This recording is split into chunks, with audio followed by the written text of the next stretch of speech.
So I'm very honored to speak today about Srimad Bhagavatam.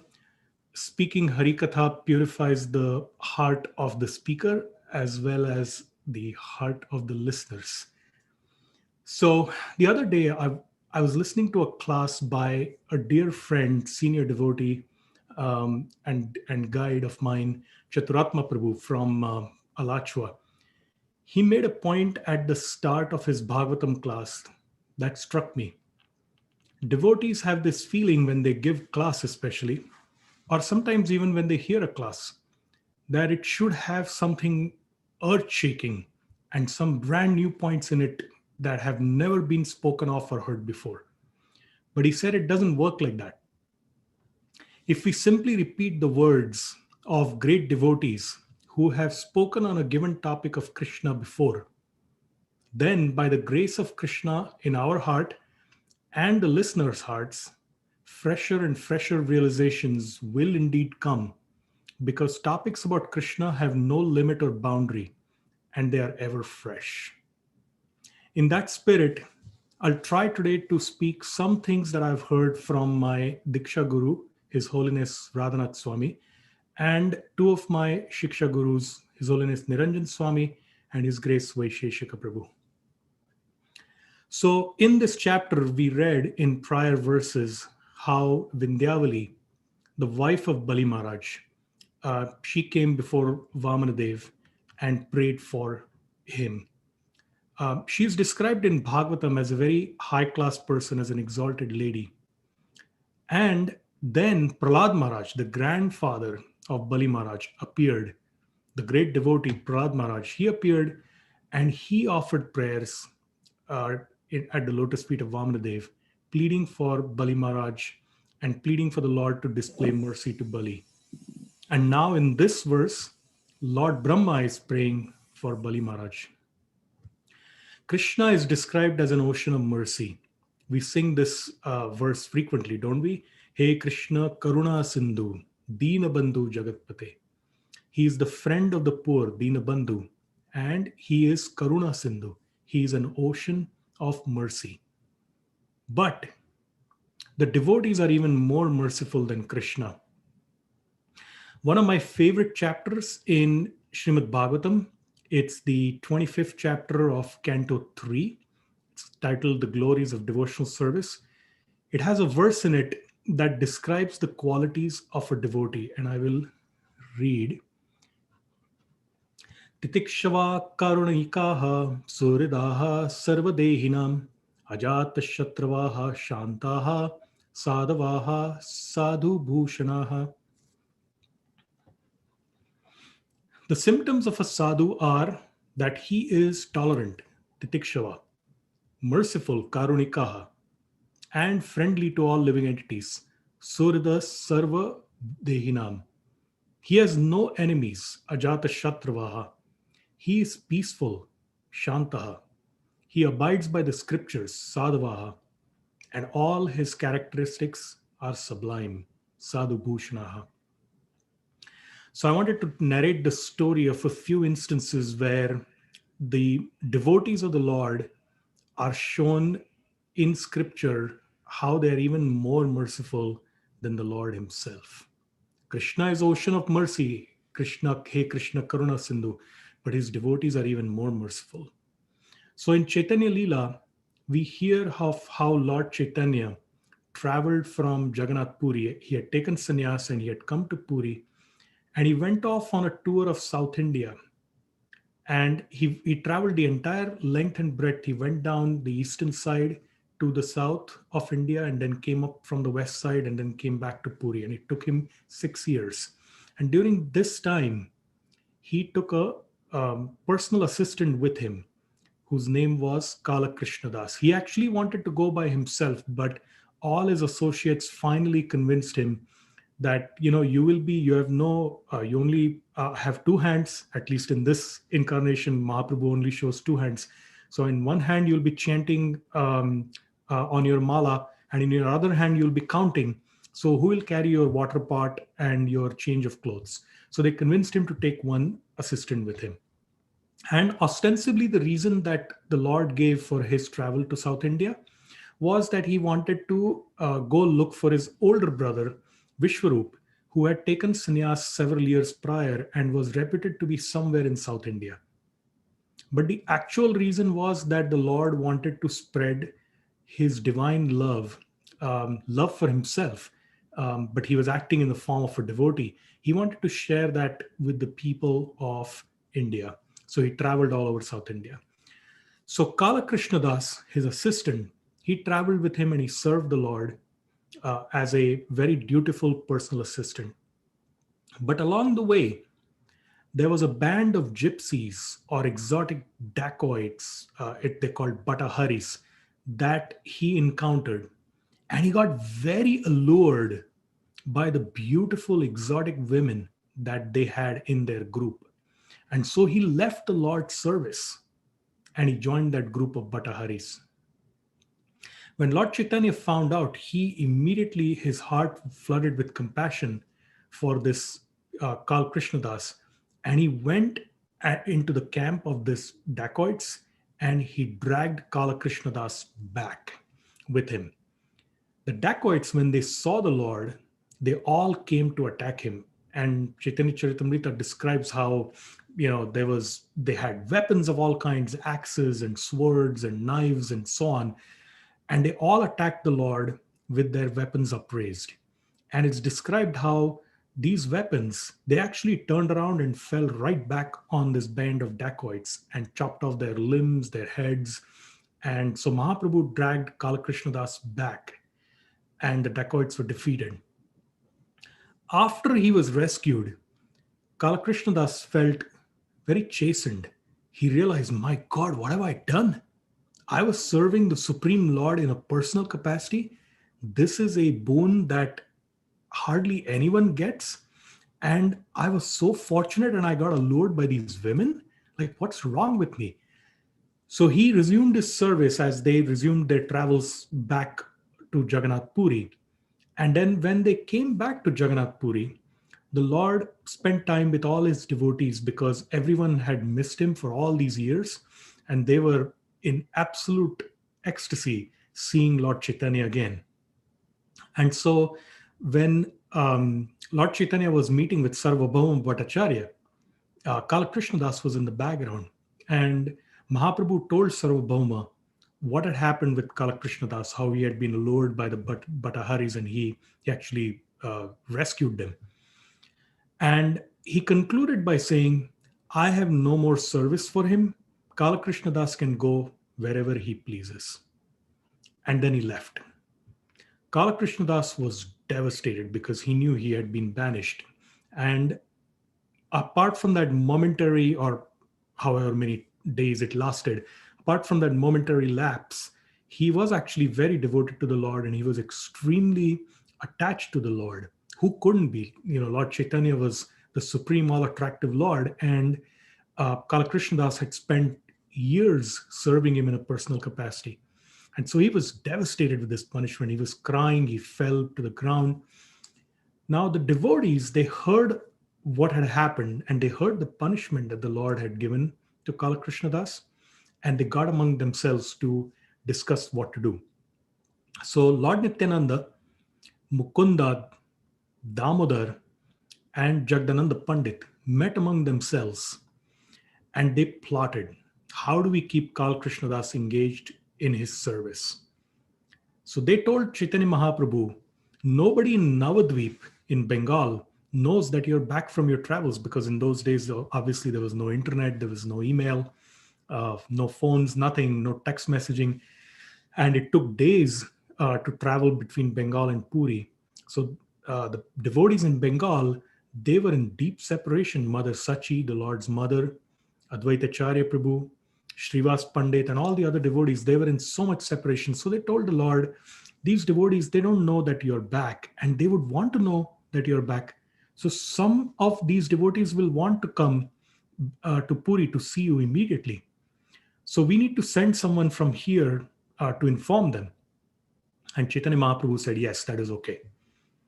So the plan of his devotees, headed by Lord Nityananda, was that they would engage Kalakrishna Das in his service. You see, this is a very important lesson, that even though the Lord had ostensibly rejected Kal Krishnadas, the devotees did not gang up against him and say, now see, he is so fallen. Let's kick him out of our society of devotees. It's a very important lesson for us because, and I'm speaking for myself more than anything else, that sometimes when a devotee, falls from his position, whether it's a, position of authority or from a spirit, has a spiritual fall down, the tendency for us is to say, my God, kind of like draw our dhoti or draw our sari to one side and avoid touching this person, figuratively speaking, and to avoid anything to do with this person and to say, well, what can I do? He's fallen or she's fallen, let them go. But this incident tells us that the devotees of Lord Chaitanya actually care for every single soul who has come to the Lord's side and has done some service. So we don't abandon them. So these devotees, they gave a large quantity of Jagannath's Mahaprasad to Kal Krishnadas and they said, please distribute this and tell everyone in Bengal that Chaitanya Mahaprabhu has returned, and tell them all the stories of what you saw in your service while he was on his South India tour.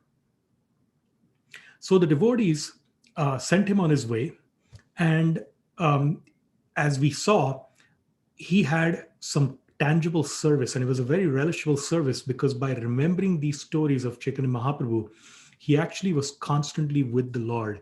You see, service to Lord Chaitanya, to Krishna, is absolute, whether it is rendered directly to the Lord or to his devotees. In fact, we have heard and read Krishna declares several times that service to his devotees pleases him even more than service to him. So Kal Krishnadas went to Bengal. He went to each devotee's house. He offered them some Mahaprasad of Lord Jagannath, told them that the Lord had returned to Puri, and told them the stories of Mahaprabhu's travels in South India that he had personally witnessed. He thus spent his remaining years offering great joy to the devotees of Sri Chaitanya in Bengal, including the Lord's mother Sachimata, through his recitation of Mahaprabhu's pastimes. And we all have heard that when you give joy to the devotees, Krishna is pleased and he showers his blessings upon the devotee. Krishna is described as Bhakta Vatsala, or one who satisfies his devotees. One of the symptoms of a devotee is that he or she is always anxious to be engaged in the Lord's service. Devotee simply wants to engage in the Lord's service. And we heard through that Pathways to Perfection series, the 9 processes of Bhakti, starting with hearing and chanting, and then remembering and so on. So devotee simply wants to engage in the Lord's service, and he feels a total dependence on Krishna. Krishna sees the devotee's heart and offers his protection to the devotee. When we associate with devotees, our desire to render service to Krishna increases. We therefore worship the Vaishnavas. We don't just hang out with them. We actually, in our hearts, we have a reverence for all the Vaishnavas that we are surrounded by, because by their association, we remember Krishna, and a desire to offer service to Krishna arises in our heart. Or if that desire is already there, then it is fanned and it becomes stronger. So we offer worship to the Vaishnavas and we offer prayers to them. Vaishnavas are described as fulfilling the desires of everyone. We chant Vancha Kalpatarubhyascha, right? They are like Kalpataru trees, wish fulfilling trees. How? By giving Krishna to everyone they meet. Krishna can only be approached through his devotee. Krishna makes himself accessible only in that way. To approach Krishna in any other way but the mercy of a devotee is not possible. My Guru Maharaj once gave the example of a box of detergent. To buy it, you have to approach a middleman, that is a store, go to a store and buy a box of detergent. You cannot just drive to the factory and say, well, I want to buy a few boxes of detergent or even one box of detergent. The factory will tell you that I'm sorry, we don't sell directly to people who drive up. You have to go to the store. It is the system that the company has created. Similarly, Krishna has created the system that he can be obtained only through devotional service. How to do devotional service, and indeed the desire to do devotional service, is obtained only through a devotee. That desire is fanned when we serve the devotees. That is the value of devotee association. You see, when especially in India, there is the culture when you meet someone senior, or you meet other devotees, you always say, Prabhuji or Mataji, please bless me. And we want blessings. Now, everyone, there's nothing wrong with that. We all want blessings. But the way to get blessings of a devotee is to serve that devotee. And devotees are very magnanimous. They are most pleased when you help them to serve other devotees or to serve Krishna directly, because sometimes there are pujaris or great souls are doing service, pretty much directly to the Lord.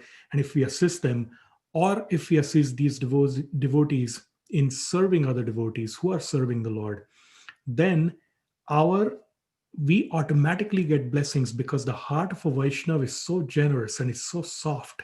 It gets over flooded with love for those who help them, and blessings sprout automatically from their heart.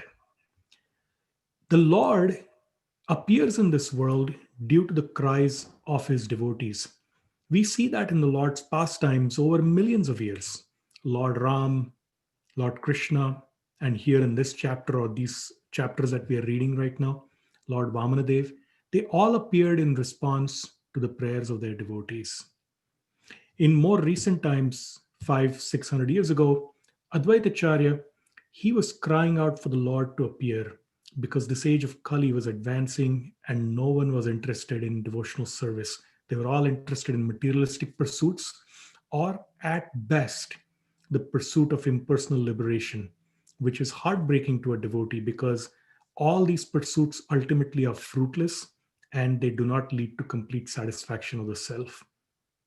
Only bhakti, devotional service to Krishna, can satisfy the heart. So Advaitacharya was crying out to the Lord to appear, and Mahaprabhu, Krishna came as Chaitanya Mahaprabhu in response to the cries of Advaitacharya. And thanks to that appearance, this entire movement of Krishna Bhakti was revived and started by Sri Chaitanya Mahaprabhu 500 years ago. So in today's verse, we see how Lord Brahma is praying for Bali Maharaj. And before we saw Vindhyavali and Prahlad Maharaj praying for Bali Maharaj.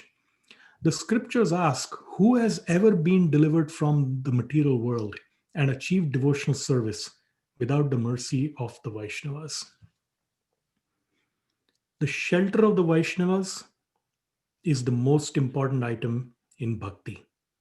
That is why when we chant the 10 offenses to be avoided to the holy name, the first offense is never offend the devotees of the Lord.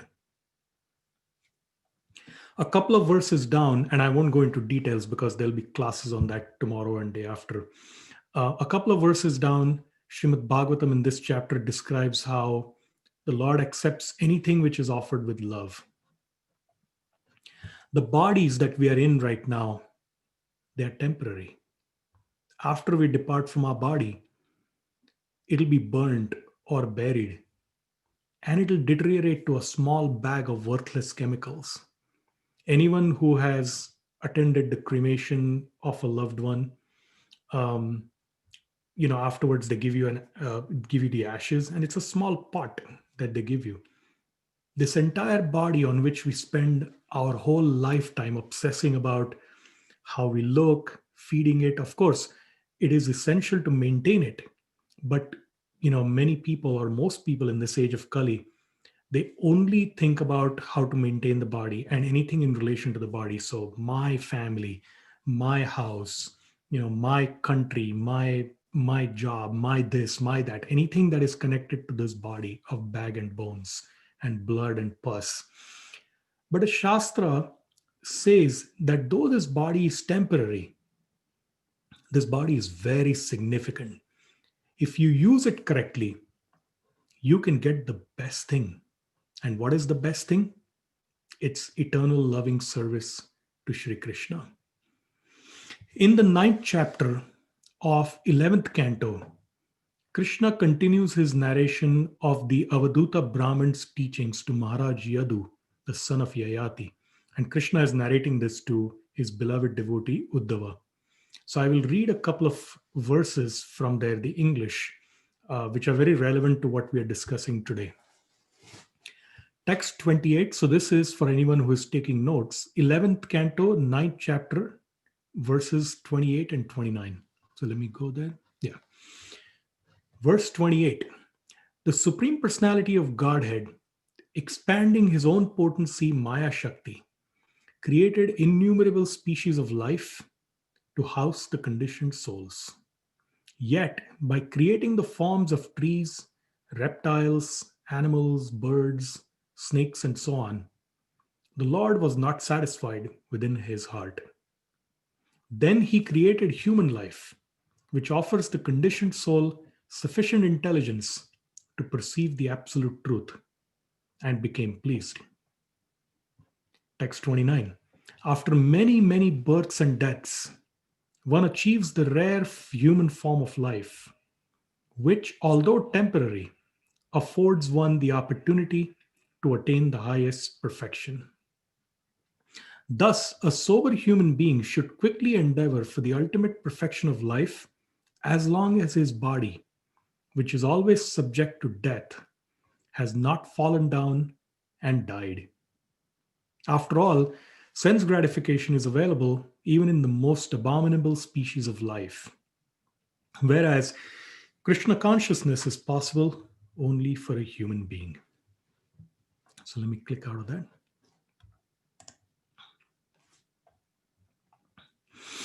The other day, Sri Radhika and I watched a small YouTube clip on trees, and it talked about some trees in California, the giant sequoias or redwoods, as they're called, California redwoods. Some of those trees those trees actually live for thousands of years. And there's one tree in particular that's over 5,000 years old. At the time the movie was shot, it was like 5,070 or something. That's an incredible span of life. And when we heard that, we got very sobered because we thought this tree has seen so many storms and so much suffering in the form of like heat and cold and rain and wind.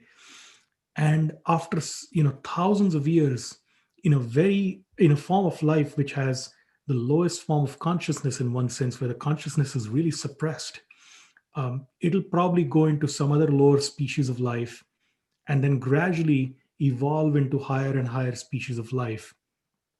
And then finally, after 8.4 million species of life going through those, will come to a human form, which is so temporary, probably 60, 80, 100 years at most.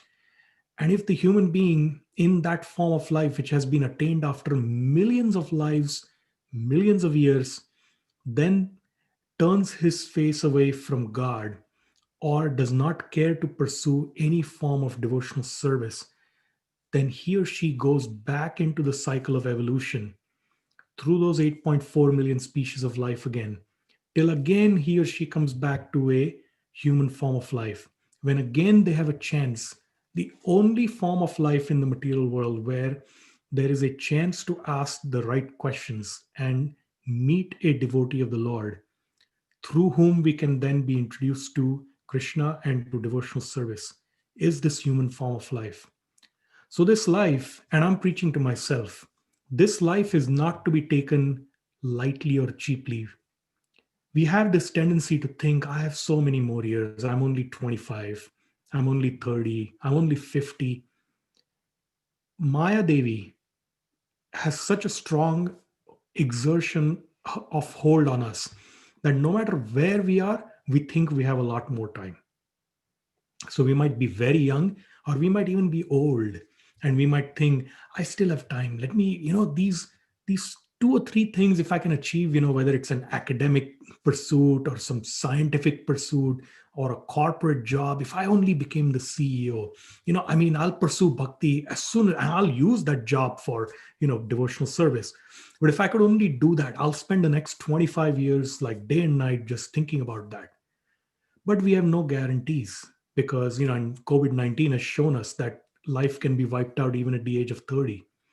So this human form of life is very, very precious. And one of my favorite sections in Bhagavatam, I already mentioned, it's the section of Kapila Dev, third canto. Another favorite section, Uddhav Gita, where in both these, the temporality or temporariness rather of human life is stressed, and also how it is possible to take this temporary thing and fashion something beautiful and perfect out of it. There's a story I've heard from both from Radhanath Swami and from Vaisheshika Prabhu about this man who was walking down some abandoned railroad tracks.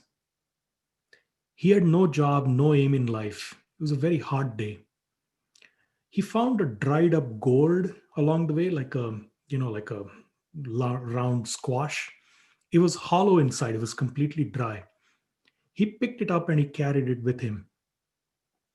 It was very hot, so he took shade, took some rest under the shade of a tree.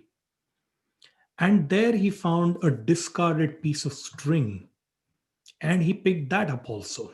Elsewhere, I've heard the same story say discarded piece of wire, but either way, string or wire.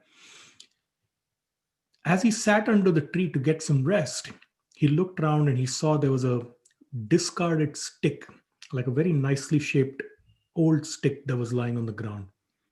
So he had nothing to do. So he put together the stick, the hollow gourd, the squash that he had, and the string to make a musical instrument. He tightened the string.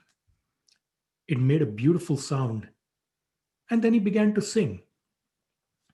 He had never realized before, but he had a beautiful voice. There was a little boy who was passing by, and he said, "Oh, you sing so beautifully. Can you come and sing for my family?" This man, he had nothing to do, so he said, "Sure." He figured, I might get something out of it, maybe a meal or some money.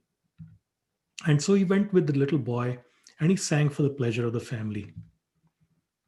The next day, more people from the village came to hear this man sing. Over time, more and more people did so. Kings started inviting him to sing for them. His fame spread all over. Very soon, he became wealthy and famous. He moved into a large house, got a beautiful wife, had children, all because he picked up 3 discarded things that had been thrown out and combined them to make something beautiful. So, similarly, it is with this human body and all things of this world. We can use them to offer to Krishna our heart, our service. Then we will get the highest benefit of going back to the spiritual world to eternally engage in Krishna's service with a spiritual body that never ages or dies. Krishna promises that one who comes back to him in the spiritual world never comes back to this material world again. So we have his promise that that is indeed so. And Prabhupada has told us, you see, Krishna's promises are very valuable because he's the Supreme Lord. But sometimes we see in Shastra that he breaks his promises. And of course, he breaks his promises only for the purpose of upholding what his devotees have said. So he's not concerned about his own fame or reputation. People will say, oh, he broke his promise, because he wants to make sure that his devotees' promises are never in vain. And he declares in Gita, Kaunteya pratijani name bhakta pranashyati. Declare it boldly that my devotee will never perish. And he asks Arjun to declare it so that he will uphold, people will have faith that Krishna will uphold those words. Similarly, Prabhupada told us, he said, spend this life serving Krishna, serve his mission, serve this ISKCON movement that he has founded. Sure, there are imperfections. Sometimes the devotees we work with, we see their faults, especially the closer we serve with someone, we see their faults. And our tendency right away is to, seek perfection elsewhere, escape this opportunity and try to go to some other opportunity. But if we don't change our consciousness, that like us, these devotees are also struggling. Maybe they are struggling in matters of A, B, and C, and I'm struggling in matters of X, Y, and Z. And therefore, I should not judge them, but rather if I try to help them with A, B, C, because those are my strong points, maybe someone else will come and help me who has strong points in X, Y, and Z, which are my weak points. So if we stay together and we serve with a grateful heart, then we can actually take this temporary human body that we've got with all its aches and pains and the problems we have, and we can turn it into something eternal, something beautiful, and we will get eternal loving service to Sri Krishna, which will never fade away. So, this story of Bali Maharaj is a great lesson to us. He shows by his example that the best time to offer something to Krishna is when we think about it as soon as possible. So, if there is something that comes to our mind, I want to do this particular service for Krishna, don't postpone it. I'm preaching to myself. Don't postpone it. Do it as soon as you can, because this life is temporary. We don't know when it'll end. And as soon as this life is finished, that particular opportunity is gone. So we've lost that opportunity to serve forever. So Bali Maharaj showed us how to surrender to everything to Krishna, even if it may seem inconvenient. In Bali Maharaj's dynasty, there were many asuras who had enmity towards Vishnu, but they achieved a destination more exalted than that of many mystic yogis because Lord Narsimhadev or Hiranyaksha, they came and they slayed the demons in Bali Maharaj's dynasty earlier. All these demons attained liberation. Bali Maharaj specifically remembered his grandfather and Prahlad Maharaj and his determination to pursue devotional service even when it was not convenient. In fact, Prahlad Maharaj, I heard a talk the other day, which was so fantastic by Gaurakumar Prabhu, where he said that all Prahlad Maharaj had to do to be safe from Hiranyakashipu, his evil father, was to drop his devotional service, to say, fine, I will not do it. It would have been so easy and so convenient. He could have avoided all those travails that he went through, being dipped in boiling oil and thrown into a pit of snakes and crushed under elephants, which of course Krishna protected him through all that. But he could have avoided that. But Prahlad Maharaj was determined and he said, I will not give up my devotional service. So Bali Maharaj remembered that. And when he considered all these points, he offered his head in charity as the place for Vishnu or Vamanadev to place his third step.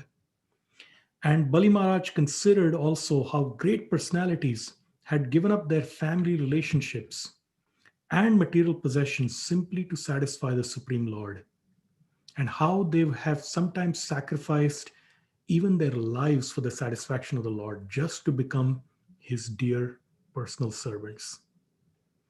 And therefore he said, I will do it also. I will keep my promise and I will offer my head to Vishnu. And we see later on in this chapter, we will see how everything that he offered came back to him millions and billions of times multiplied. But more than the material possessions and the kingdom that Vamanadev gave him, Vamanadev gave him the most important thing that anyone can obtain, which is his personal association and eternal loving service to himself.